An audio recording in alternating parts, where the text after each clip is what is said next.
Come with me. 3 simple words. On the coldest October night, those words would change 3 lives forever. Jacob Brennan, a tired single father, stopped outside a 24-hour pharmacy with medicine in his hand for his sick daughter.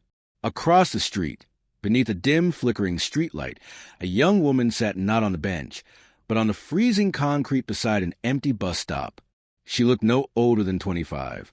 Blonde hair matted, face thin, eyes weary beyond her years.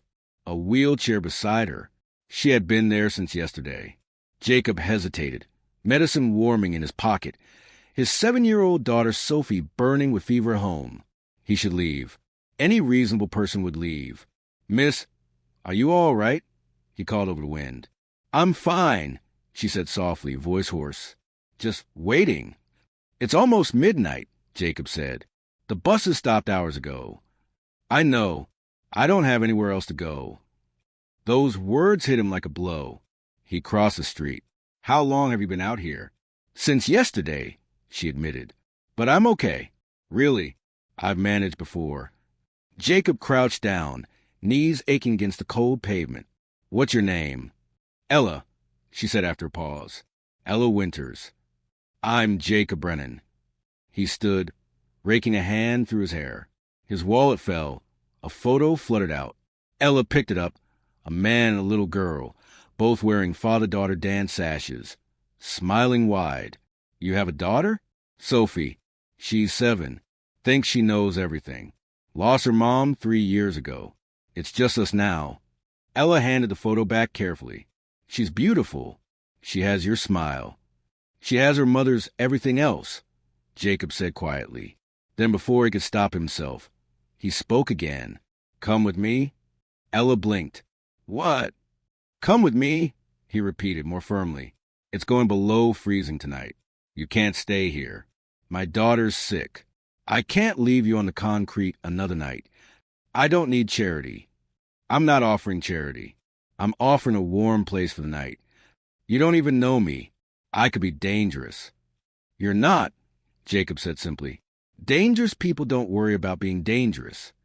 Ella stared at him a long moment, searching his face. "Why do you care?" Jacob thought about lying, but the truth came out instead. "Because 3 years ago, after my wife died, I stood in a parking lot just like this one, holding Sophie, completely lost. An old man stopped and said 5 words that saved me. 'You don't have a hurry.' He stayed until I could breathe again. I never even got his name. Let me be that person for you tonight. Just tonight." The wind rattled the bus stop sign. Somewhere a siren wailed. Ella made a decision. She took his hand. Getting Ella into the truck took effort. She insisted on transferring herself from the wheelchair to the passenger seat despite her exhaustion. Jacob folded the heavy chair and secured it in the truck bed. "It's not far," he said, climbing in. 15 minutes. Ella nodded, hands clasped tight.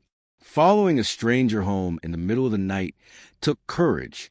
"Tell me about Sophie," Ella said suddenly. "Fever and cough. Started yesterday. She tried to convince me she was fine, so she wouldn't miss school. Volcano projects tomorrow." "Volcanoes?" A small smile touched Ella's lips. "I loved those projects as a kid. Made one with my grandmother. Baking soda, vinegar, red food coloring. The kitchen was a disaster." Jacob tucked the detail away. "Raised by a grandmother. No mention of parents. She's painted hers to look like Mount St. Helens," Jacob said. "She even researched eruption patterns. Gets it from her mother. And what does she get from you?" "Stubborn streak. And the inability to leave well enough alone," he said, rewarded with a small laugh. The heater finally kicked in. Jacob saw Ella's shoulders relax.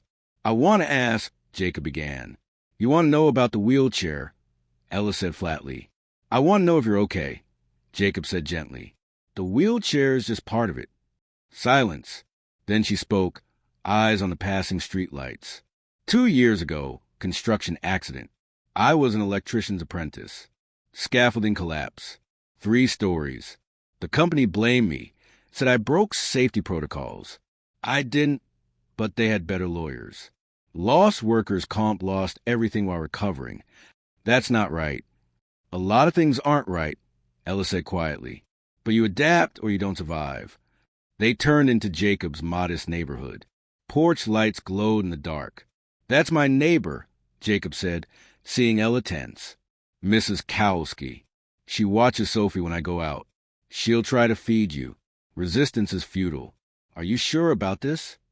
Ella asked. There might be another shelter. I'm sure, Jacob said firmly. The house was nothing special. A 3-bedroom ranch with creaky steps. But it was warm and safe. Let me check on Sophie first, Jacob said. Kitchen's through there if you're hungry. Bathroom's down the hall. Is it accessible? I'll manage, Ella assured him. I've gotten good at managing. Sophie was cooler now, medicine working. She murmured in her sleep. Dad, did you get my medicine? I did, Jacob whispered. And something else. We have a visitor who needs our help. Is that okay? Like the bird with a broken wing? Kind of like that. Sleep now. When Jacob returned to the living room, Ella stood just inside the doorway, as if afraid to enter further. I don't want to impose. You're not. Are you hungry? Her stomach growled audibly. Jacob smiled. Chicken noodle soup, Sophie's favorite. Have you ever seen someone fight back tears over a bowl of soup? Jacob had. Ella closed her eyes after the first spoonful, like it was a gourmet meal. When did you last eat? Yesterday morning. Shelter breakfast. Before my time was up, the 30-day limit. You know about that? She asked, surprised. My company does volunteer work sometimes. Riverside Shelter. They're good people, but overwhelmed. They tried to help. Gave me info about other places. All full. No wheelchair access. It doesn't matter. It does matter, Jacob said firmly. You matter. The words broke something in her. Nobody just helps anymore, she whispered. There's always a catch. So what do you want? Tell me now before I get comfortable. I want you to be safe tonight. Warm. Federal. That's all. Nobody does that for free. My wife did, Jacob said quietly. Catherine would have had you inside with a blanket and hot chocolate before I finished parking.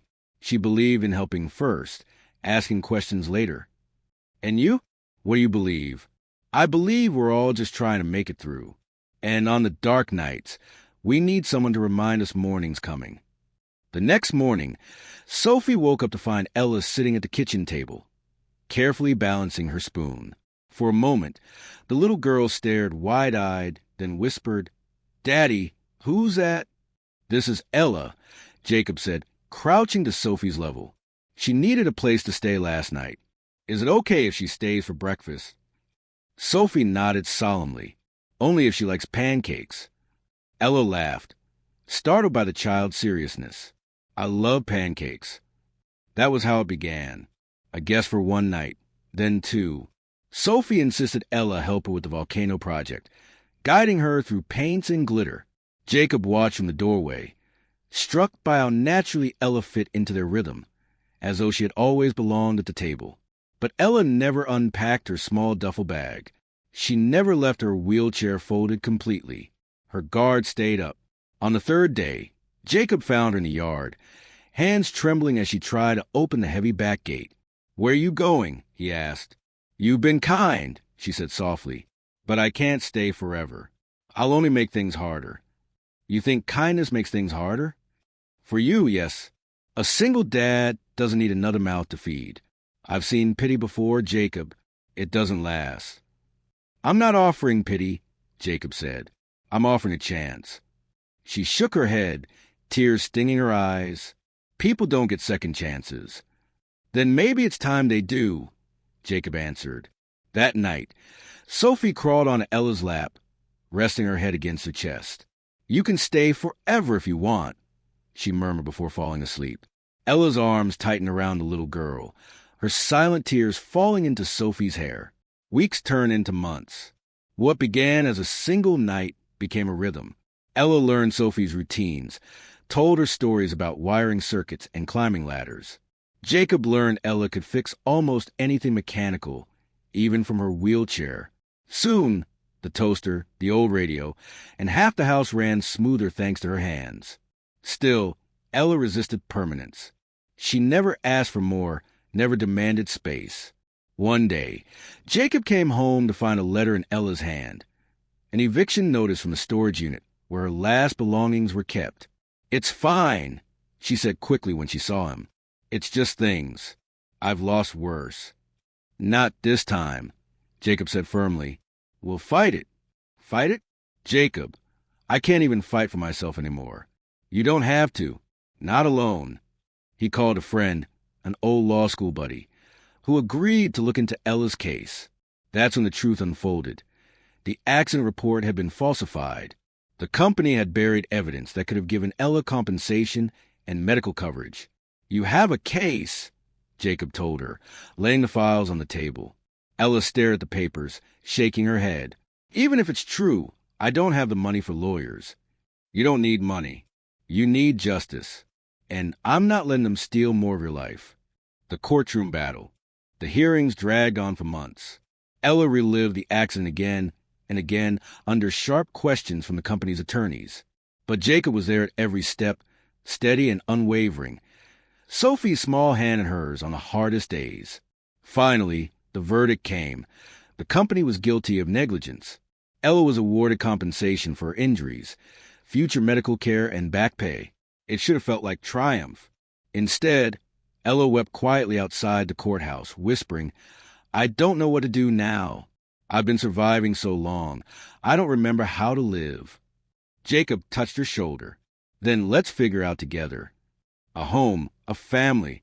Life didn't magically become easy.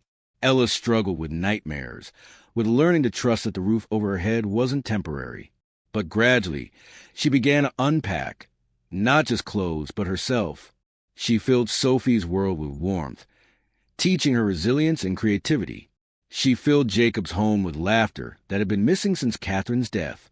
One evening, Sophie announced at dinner, "I think Ella should be my new mom." Ella nearly dropped her fork. "Sweetheart." "She already is," Sophie said simply, then continued eating as though she hadn't just shifted the entire earth beneath their feet. Later, Jacob found Ella staring out the window. "You don't have to answer her," he said gently. "She's just a child," Ella whispered. "She doesn't understand." "She understands more than most adults I know," Jacob said. Ella turned, tears in her eyes. "Do you want that too?" Jacob stepped closer. "I want you, in whatever way you're ready." The proposal. It wasn't extravagant. No orchestra, no fancy restaurant. Just a quiet evening in the living room. Sophie asleep upstairs, a fire burning low.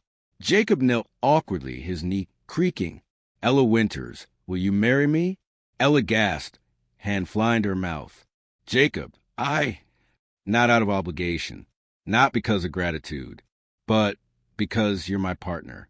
Because when Sophie laughs, it's because of you. Because when I think about the future, you're in it. Say yes or no, but know that I love you either way." Ella's hands shook as she cupped his face. "Yes. God, yes." 5 years later, the backyard buzzed with laughter. Children ran through sprinklers, balloons bobbed in the breeze. Sophie, now 12, chased after her friends, her braces flashing in the sun. Jacob stood by the grill, flipping burgers. Ella rolled up beside him, balancing a tray of lemonade. Her wedding ring gleamed in the light. 5 years, Jacob said softly, brushing his hand against hers. "Feels like a lifetime," Ella replied, smiling. "Best lifetime," Jacob corrected. Sophie darted over, dripping wet. "Mom, Dad, we need more ice cream." Ella laughed, swatting at her daughter's wet hair. "On it, boss." As Jacob looked at the two of them, his daughter whole and happy, his wife strong and radiant, he thought back to that freezing October night. 3 words had changed everything. "Come with me." And she had.